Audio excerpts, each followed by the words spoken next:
Good morning students. कैसे हैं आप सब लोग? उम्मीद करता हूँ अच्छे होंगे और रेगुलर अपनी स्टडी कर रहे होंगे, क्योंकि आपको पता है कि बोर्ड के एग्ज़ाम मार्च में डिक्लेयर कुछ हो गए हैं। तो कब होंगे इस बात की आप टेंशन मत लो। एग्ज़ाम आप तो ये टारगेट लेके चलो कि भैया मार्च में मेरा एग्ज़ाम है, उसके अकॉर्डिंग मुझे अपनी प्रिपरेशन करनी है। ठीक, वो बोर्ड की टेंशन है कैसे एग्ज़ाम लेगा, कब लेगा। हमें तो टिल मार्च अपना सिलेबस कंप्लीट करके रखना है। आपके पास जितना भी बोर्ड ने हमें पढ़ने के लिए दिया है, हमें अपना रिजल्ट अच्छा करना है। ठीक है, आज हम लोग बेटा स्टडी करने वाले हैं चैप्टर 9 का एक न्यू लेक्चर है, जिसके अंदर हम लोग सेल्फ इंडक्टेंस पढ़ेंगे। और उसके बाद सेल्फ इंडक्टेंस के बेसिस के ऊपर आपके 2 डेरिवेशन और हैं, जिनको भी हम इसी लेक्चर में इंक्लूड करने वाले हैं। और इस पे बेस आपके पास कुछ एग्जाम्पल और न्यूमेरिकल हैं, जो मैं बता देता हूँ कौन कौन से हैं जो आपको सोल्व करने हैं। जैसे न्यूमेरिकल प्रॉब्लम में बात करूँ तो 7, 8, 10 और 15। और अगर मैं एग्जाम्पल देखूँ इसके, तो इसके एग्जाम्पल हैं आपके पास 13, 14 और 15। आपके पास 13, 14 और 15। ठीक है, ये क्वेश्चन आपको पहले खुद से लगाने हैं। जब आपको नहीं हो, किसी में कुछ दिक्कत आ जाए, तो आप अपने YouTube चैनल पे आएँ और प्लेलिस्ट के अंदर ही आपको सॉल्यूशन मिल जाएंगे, आप वहाँ से स्टडी कर सकते हैं। अभी तो मैंने सॉल्यूशन नहीं डाले हैं, बट 1-2 दिन के अंदर मैं इनके सॉल्यूशन डाल दूंगा, तो उसके बाद इजीली आप इसको वहाँ से भी स्टडी कर पाओगे।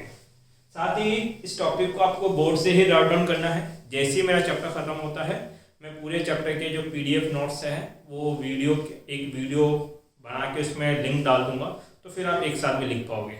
बट अभी मैं यही बोलूँगा कि खुद के नोट्स खुद डेवलप करें, क्योंकि जब आप खुद के नोट्स बनाते हैं तो आपको पता होता है कि उसके अंदर आपने क्या लिखा है, क्या उसके अंदर इम्पोर्टेंट है आपके पास। क्योंकि खुद के बनाए हुए नोट्स का मज़ा अलग ही होता है आपके पास। दूसरों की मेहनत इतनी पसंद नहीं आएगी जितनी खुद की मेहनत आपको पसंद आने वाली है। ध्यान दे बेटा, यहाँ पे हमें एक छोटा सा टॉपिक पढ़ना है, that is self inductance. 20-25 minute का टॉपिक है टोटली। अगर मैं बात करूँ तो सेल्फ इंडक्टेंस नाम से ही दिमाग में कुछ आता है। सेल्फ यानी खुद के अंदर, इंडक्टेंस यानी इंड्यूज होना, जो खुद के अंदर ही खुद इंड्यूस कुछ कर लेगा। That phenomena is called self inductance. अब इंड्यूस तो 2 ही चीजें होती हैं, या तो EMF इंड्यूज होता है या करंट इंड्यूज होती है। तो कोई ऐसा फिनोमिना हो कि जिसकी वजह से उसके खुद के अंदर ही आपके पास एक EMF इंड्यूज हो जाए और एक EMF या करंट आपके पास इंड्यूज हो जाए, तो उस फिनोमिना को हम क्या नाम दे देंगे बेटा? सेल्फ इंडक्टेंस नाम दे देंगे। समझाने की कोशिश करता हूँ, ध्यान देना। जैसे कि मान लीजिए बेटा, ये एक सोलेनोइड में कंसीडर कर रहा हूँ। इसको मैंने एक बैटरी से कनेक्ट कर लिया और ये मैंने क्या ले लिया बेटा? एक स्विच। ठीक है, यहाँ पे करंट आपके पास आएगी कब? जब आप बैटरी क्या करोगे? क्लोज करोगे, सॉरी स्विच को क्लोज करोगे। बैटरी कैसे क्लोज होगी? करंट आपके पास है, और मैं कह रहा हूँ कि ये करंट ऐसी है जो चेंज होती है। चेंज होने का मतलब है करंट की वैल्यू इंक्रीज भी हो सकती है और डिक्रीज भी हो सकती है, लेकिन कांस्टेंट नहीं रहती। ऐसा मान के चल रहा हूं मैं, मतलब करंट वेरिएबल है आपके पास। जब करंट इस सोलेनोइड के अंदर फ्लो होगा, तो आपको पता है सोलेनोइड के एक्सिस के अंदर एक मैग्नेटिक फील्ड डेवलप होगा, और उस मैग्नेटिक फील्ड की वैल्यू हम बता चुके हैं, म्यू नॉट ऑफ क्या होती है? Ni। एक चीज बताओ, करंट चेंज हो रहा है, करंट क्या हो रहा है? चेंज। तो उसकी वजह से मैग्नेटिक फील्ड भी क्या होगा? चेंज होगा। मतलब कि change in current are produce change in magnetic field. अब बताओ, क्या ये मैग्नेटिक फील्ड इस सोलेनोइड के एरिया को पास कर रहा है? यस भाई, सोलेनोइड का क्रॉस सेक्शनल एरिया यही तो है, ये क्रॉस सेक्शनल एरिया उस कॉइल का, और इस कॉइल से परपेंडिकुलर कौन जा रही है? Magnetic field lines. Magnetic field lines जब किसी सरफेस को परपेंडिकुलर क्रॉस करती है, तो वहां पे आता है फ्लक्स। फ्लक्स क्या होता है? Φ=BA। अब ध्यान देना, अगर मैग्नेटिक फील्ड चेंज होगा तो फ्लक्स की वैल्यू भी क्या होगी? चेंज होगी। इसका मतलब यहाँ पर एक वेरिएबल फ्लक्स आ गया। और फैराडे के सेकंड लॉ के अकॉर्डिंग अगर वेरिएबल फ्लक्स आएगा तो वहां पे एक EMF डेवलप होगा, d∅ में क्या बेटा? dt। और ये माइनस साइन ये बताता है कि ये जो EMF है इस फ्लक्स में चेंज का क्या करेगा बेटा? अपोज करेगा। इस EMF को बोलते हैं इंड्यूस्ड EMF। और यहाँ पर जैसे ही एक EMF डेवलप होगा, तो इस एक्चुअल करंट के अपोजिट डायरेक्शन में करंट डेवलप होगी, जिसको बोला जाएगा इंड्यूस्ड करंट आपके पास, जो इस करंट की वैल्यू को अपोज करना चाहिए। अगर करंट इंक्रीज हो रही है तो ये आई नॉट इसको डिक्रीज करना चाहेगा, और अगर करंट डिक्रीज हो रही है तो आई नॉट इसको क्या करना चाहेगा, इंक्रीज। मतलब कि इसकी जो डायरेक्शन होगी just opposite of real current आपके पास रहने वाली है। तो ये एक ऐसा फिनोमिना है जिसके अंदर खुद के अंदर ही एक ईएमएफ आता है, खुद के अंदर ही एक इंड्यूस्ड करंट डेवलप हो जाती है। That complete phenomena is called self inductance. Self inductance का मतलब क्या है, एक phenomena of arising induced EMF and induced current, एक ईएमएफ बनना और एक करंट का बनना इन द सेम कॉइल, खुद की कॉइल के अंदर, विच फ्लक्स चेंज, जहां का फ्लक्स क्या होता है, चेंज होता है। फ्लक्स का चेंज होने का मतलब है वैल्यू इंक्रीज और decrease. That phenomena is called self inductance. उस फिनोमिना को क्या नाम दिया जाएगा बेटा, सेल्फ इंडक्टेंस। अब इसको मैथमेटिकली कैसे एनालाइज किया जाएगा, तो ध्यान दीजिए बेटा, यहाँ पे मैं ऐसा बोल सकता हूं कि जितनी ज्यादा, देखो ऐसा करो, BC की वैल्यू यहाँ रखो, तो फ्लक्स कितना हो जाएगा मेरे पास, mu naught and IC of A। ये चीज तो कांस्टेंट है, जितना ज्यादा करंट बढ़ेगा उतना ज्यादा इस कॉइल के अंदर क्या बढ़ेगा बेटा, आपके पास फ्लक्स।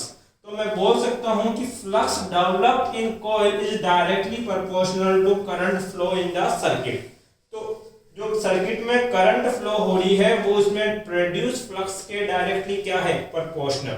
अब प्रोपोर्शनल साइन हटाएंगे तो एक कांस्टेंट आएगा, फाई इक्वल टू कितना, Li, और L is called coefficient of self inductance. इस L को ही क्या नाम देते हैं बेटा, कोफिशिएंट ऑफ सेल्फ इंडक्टेंस आपके पास नाम दिया जाता है। तो self inductance L equal to कितना हो जाएगा, फाई अपॉन I। अगर सेल्फ इंडक्टेंस को मैथमेटिकली डिफाइन करना हो तो क्या बोलेंगे, it is the ratio of flux and current flow in the circuit. आपके पास इनका क्या है, आपके पास रेशियो है। अब इसके यूनिट और डायमेंशन बनाएंगे हम लोग। अगर मैं इसके यूनिट की बात करूं, ये तो कंसेप्ट है समझने के लिए आपके पास, तो अगर यूनिट की बात करना चाहूं तो फ्लक्स का यूनिट क्या बनता है, वेबर। करंट का यूनिट क्या बनता है, एम्पियर। तो वेबर पर एम्पियर। और ऐसा ही सिस्टम में इसका यूनिट होता है हेनरी। क्या होता है बेटा, हेनरी। इसको किससे रिप्रेजेंट करते हैं बेटा, कैपिटल H से रिप्रेजेंट किया जाता है। अब ये जो सेल्फ इंडक्टेंस है ये कुछ जो फिजिकल क्वांटिटीज है उनके ऊपर डिपेंड करता है। सेल्फ इंडक्टेंस की जो अगर मैं डिपेंडेंसी की बात करूं, ये डिपेंड करता है एक तो मीडियम के ऊपर। इसका मतलब कि ये जो सोलेनॉइड है ये एयर में रखा है, ये सोलेनॉइड किसी लिक्विड में रखा है, या इस सोलेनॉइड के अंदर कोई फेरोमैग्नेटिक मटेरियल या कोई भी मैग्नेटिक मटेरियल रखा है आपके पास। दैट मीन मीडियम कैसा होगा उसके ऊपर L की वैल्यू डिपेंड करेगी। डिपेंड करता है साइज के ऊपर, बड़ा है कि छोटा है, शेप के ऊपर, और डिपेंड करता है आपके पास टर्न्स के ऊपर। तो ये डिपेंडेंसी है किसकी बेटा, सेल्फ इंडक्टेंस की। अभी ये सारी डिपेंडेंसी इसके आगे जाके दो डेरिवेशन कराऊंगा, उनके बेसिस पे भी मैं एक्सप्लेन कर दूंगा कि जो सेल्फ इंडक्टेंस है वो मीडियम, साइज, शेप और टर्न के ऊपर डिपेंड करता है आपके पास। तो साइज का तो मतलब पता चल गया, बड़ा और छोटा। शेप का मतलब क्या, शेप का मतलब मान लीजिए कोई कॉइल है वो सर्कुलर है, उसमें बहुत सारे टर्न है तो इसका सेल्फ इंडक्टेंस अलग आएगा। कोई सोलेनॉइड है तो इसका सेल्फ इंडक्टेंस अलग होगा। कोई रेक्टेंगल शेप है आपके पास, इस टाइप की कॉइल है तो उसका सेल्फ इंडक्टेंस अलग होगा। इसका मतलब सेल्फ इंडक्टेंस इनके छोटे बड़े होने पे तो डिपेंड करता ही है, साथ ही इनके फॉर्मेशन कैसा है उस बात पे भी डिपेंड करता है। यहाँ पे हमें एक चीज कैलकुलेट करनी है, इंड्यूस्ड ईएमएफ आपके पास। तो हम बोलेंगे इंड्यूस्ड ईएमएफ किस लॉ के according, Faraday second law. EMF होता है माइनस के डी फाई अपॉन में dt, minus D by D T. तो as it is of flux की वैल्यू हम बता चुके हैं कितना होता है बेटा, Li आपके पास। तो इसको लिख देंगे Li। L तो क्या है, कांस्टेंट, क्योंकि वेरिएबल तो कौन थी बेटा, करंट आपके पास। देन ईएमएफ हो जाएगा माइनस के L डी आई अपॉन में क्या बेटा, dt। अब एक छोटी सी बात बड़े ध्यान से सुनना मेरी, होगा क्या एक्चुअली में क्या है, ये जो ईएमएफ है ना रियलिटी में इस करंट के चेंज होने का अपोज करता है। लेंस तो यही कहते हैं कि ईएमएफ हमेशा उस कोल्स को अपोज करेगा जिसकी वजह से ये आया, और ये ईएमएफ आया इसलिए क्योंकि इस सोलेनॉइड के अंदर एक वेरिएबल करंट फ्लो हो रही है। ऐसी करंट जो टाइम के रेस्पेक्ट में चेंज होती है आपके पास, that is called variable current. इसका मतलब ईएमएफ किसका कॉज कर रहा है बेटा, आई का। अगर यहाँ पे ईएमएफ आ गया और मुझे यहाँ पे करंट डेवलप करना है या इस करंट को इस सर्किट में फ्लो करवाना है, तो इस करंट को फ्लो करवाने में मुझे कुछ वर्क करना पड़ेगा, कुछ एनर्जी मुझे डिलीवर करनी पड़ेगी। वो वर्क डन मैं कैलकुलेट करना चाहता हूँ, तो उसको कैलकुलेट करने का फिनोमिना क्या है, और ये 2016 के अंदर राजस्थान बोर्ड का पूछा हुआ क्वेश्चन है आपके पास। तो वो डेरिवेशन क्या थी, the work done to stabilize current in coil। किसी भी कॉइल में, कॉइल और सर्किट बोल लो कोई फर्क नहीं पड़ता, या तो कोई सर्किट है या कोई क्या है कॉइल, उसके अंदर करंट को स्टेबलाइज करने में क्या करना पड़ेगा, वर्क डन। वो वर्क डन हमें कैलकुलेट करना है। छोटा सा डेरिवेशन है, ध्यान देना। आपने चैप्टर 3 पढ़ा पोटेंशियल, और पोटेंशियल पढ़ा V इक्वल टू होता है वर्क डन अपॉन में चार्ज, dW अपॉन में क्या बेटा, dQ आपके पास। यहाँ पर पोटेंशियल तो नहीं आया, लेकिन पोटेंशियल की जगह कौन आया बेटा, EMF। तो यहाँ पे लिख देंगे बेटा EMF, ठीक है। मुझे EMF बनाने में कितना वर्क करना पड़ा, मैं EMF के मैग्नीट्यूड की बात कर रहा हूँ, अभी उसके अपोजिशन फैक्टर की बात नहीं कर रहा मैं। कितना अमाउंट करना पड़ेगा, अमाउंट का मतलब मुझे वर्क डन का केवल मैग्नीट्यूड निकालना है यहाँ पे आपके पास। तो यहां से मैं लिख सकता हूं कि वर्क डन क्या होगा, मॉड ऑफ ईएमएफ मल्टीप्लाई में क्या बेटा, डीक्यू आपके पास। कुछ बातें यहाँ पे पुरानी याद रखते जाना, अभी सॉल्यूशन होते जाएंगे आपके पास। तो D W equal to mod of EMF में निकाल चुका हूं सर। ईएमएफ होता है माइनस के L D I by D T. जैसे ही मॉड करोगे माइनस साइन रिमूव हो जाएगा, क्या बचेगा बेटा आपके पास, L D I by D T multiply by क्या बेटा, डीक्यू चल रहा है। क्या चल रहा है, dq। करंट का फॉर्मूला बोलो, I इक्वल टू क्या होता है, dq अपॉन में dt। ये देखो dq बाई dt को क्या लिख सकते हैं बेटा हम लोग, I। तो वर्क डन हो जाएगा कितना बेटा के पास, L, ये I मल्टीप्लाई में क्या, di। ये तो स्मॉल वर्क डन हुआ, मुझे कंप्लीट वर्क डन कैलकुलेट करना है। तो बोथ साइड क्या कर दूंगा बेटा मैं, इंटीग्रेशन। इधर इंटीग्रेशन करोगे तो dw का इंटीग्रेशन w, यहाँ इंटीग्रेशन di के रेस्पेक्ट में कर रहे हो। L कैसी क्वांटिटी है, कांस्टेंट, इसलिए मैंने इसको ऑलरेडी बाहर रखा है।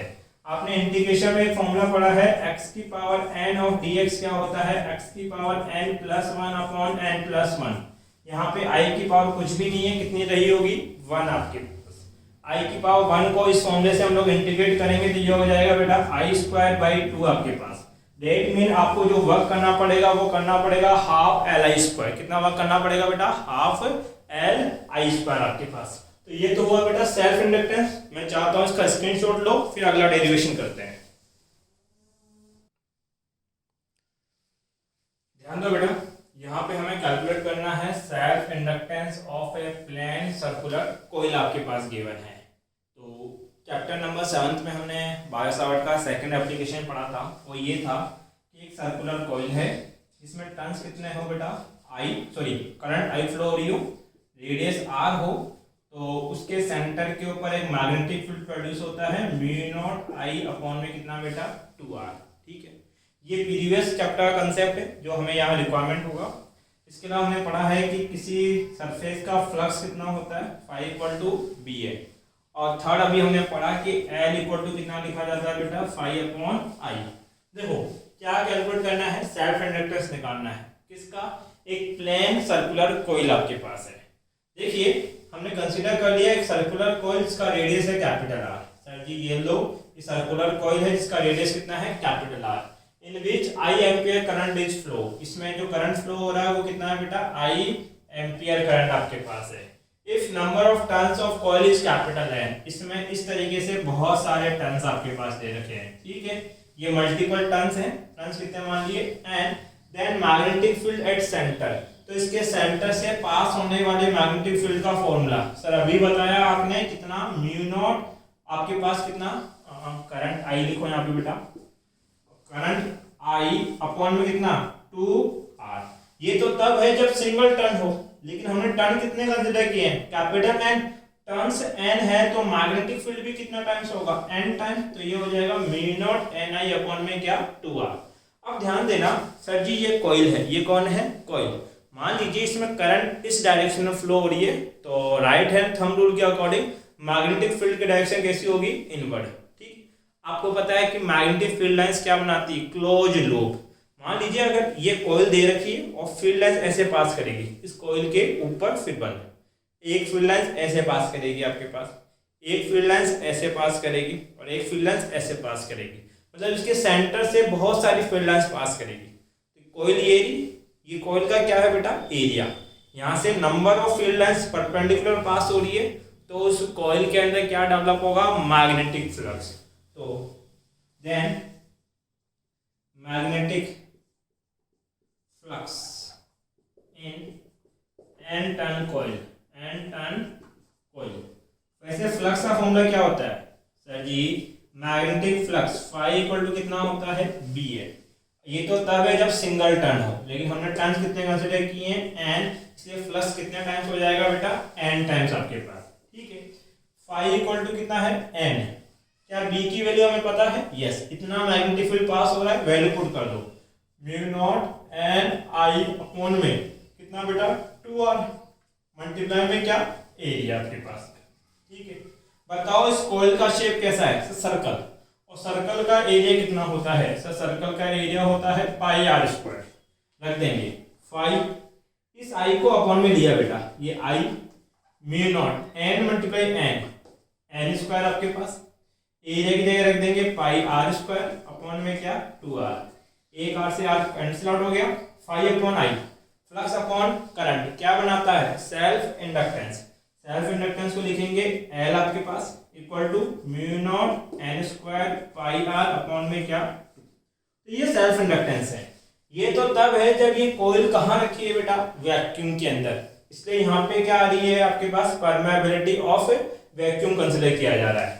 बट अगर इसी कॉइल को हम कहाँ रखें, किसी मीडियम में, if coil placed in a medium, mu, और आपको पता है कि मीडियम की परमेबिलिटी क्या होती है, म्यू नॉट मल्टीप्लाई में क्या म्यू आर।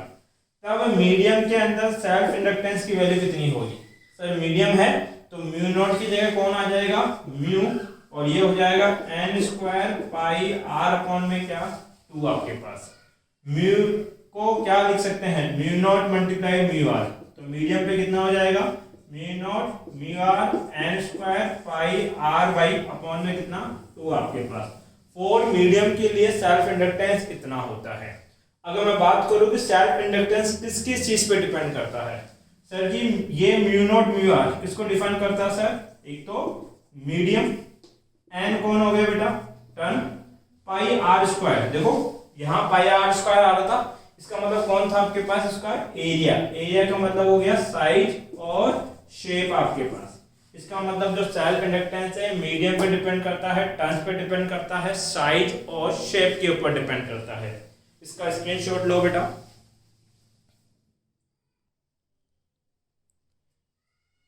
देखिए बेटा अगला डेरिवेशन है, एक सेल्फ इंडक्टेंस कैलकुलेट करना है, बट किसके लिए, एक करंट कैरिंग सोलेनॉइड के लिए।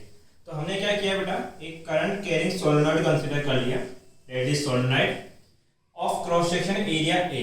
इसका ये क्रॉस सेक्शन एरिया कितना है बेटा आपके पास, ए है, and length of solenoid is small L and number of turns, solenoid को बनाने में जो टर्न्स यूज किए हैं वो कैपिटल एन है आपके पास, और इसमें जो कितनी करंट फ्लो हो रही है बेटा, आई करंट आपके पास फ्लो हो रही है। तो इस सोलेनॉइड के अंदर क्या डेवलप होगा बेटा, मैग्नेटिक फील्ड, और वो मैग्नेटिक फील्ड कुछ इस तरीके से होगा आपके पास, ठीक है।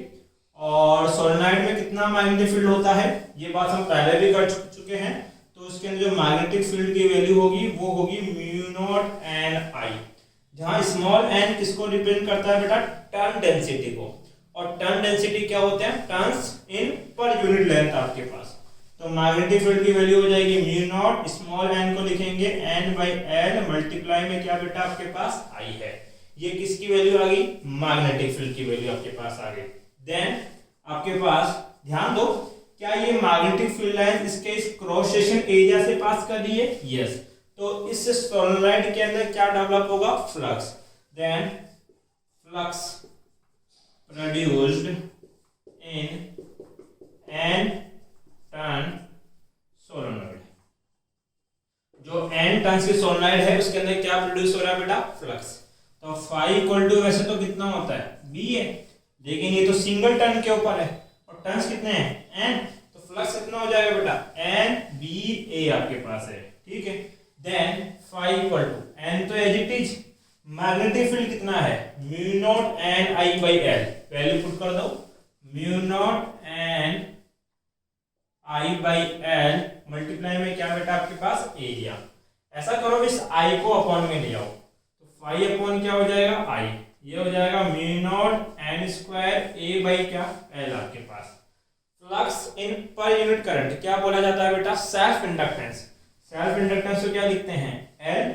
ये हो जाएगा mu naught N square A by L. That mean अगर किसी सोलेनोइड के अंदर आई करंट फ्लो होती है तो उसका जो सेल्फ इंडक्टेंस होता है, जब ये वैक्यूम में रखा हो तो फॉर्मूला होता है mu naught N square A by L. But it put in a medium. अगर इसको किसी मीडियम में रख दें, मीडियम में रखने का मतलब है कि मान लीजिए ये एक सॉफ्ट आयरन कोर है, सॉफ्ट आयरन कोर जिसकी मीडियम की परमेबिलिटी है म्यू, और म्यू कितना होगा? म्यू नॉट मल्टीप्लाई में म्यू आर।